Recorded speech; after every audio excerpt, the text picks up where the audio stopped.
Itinigil na ang search and rescue operations para sa 4 pang nawawala mula sa lumubog na bangka sa Cavite. Gayunman, naka-alerto ang mga munisipalidad malapit sa dagat sa pagmamonitor sa mga nawawala. Balitang hatid ni Micaela Papa.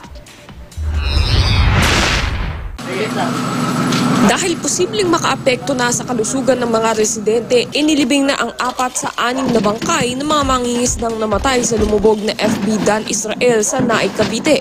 Sa barangay San Roque Public Cemetery, inilibing ang labi ng mga mangingisdang sina Ronnie Corsales, Ruben Orsat, Ronald Umpad at Ben Japson. Bali, bloated na ho kasi mga katawan ng mga nasagip. Hindi na ito pwedeng patagalin kasi makaka-apekto na sa kalusugan ng mga nasa paligid, lalo na dito sa bayan ng Naik. Hindi isinama sa mass grave ang labi ng pinakaunang na-recover na sina Jojo Sumbilla at Vincent de la Cruz.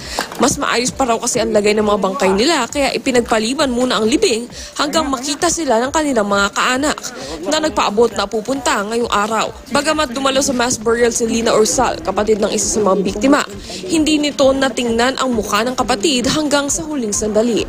Ayaw ko pong ganun ang nangyari sa kapatid ko, kaso lang wala talaga tayong magagawa, nandyan na yan. Sana naman po yung nakasagasa, sana nila pananagutan nila yung kanilang ginagawa. Kasi po kung hindi nila tinatakbuhan yung sinagasa nila, sana ligtas lahat ng tao.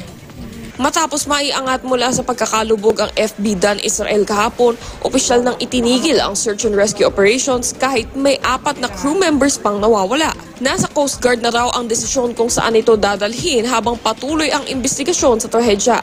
Ngayong araw, ia-alerto raw ang mga otoridad ng mga katabing munisipyo maging ang mga karatig lalawigan. Ito ay patuloy na monitoring para sa 4 pang nawawalang mangingisda. Micaela Papa, GMA News.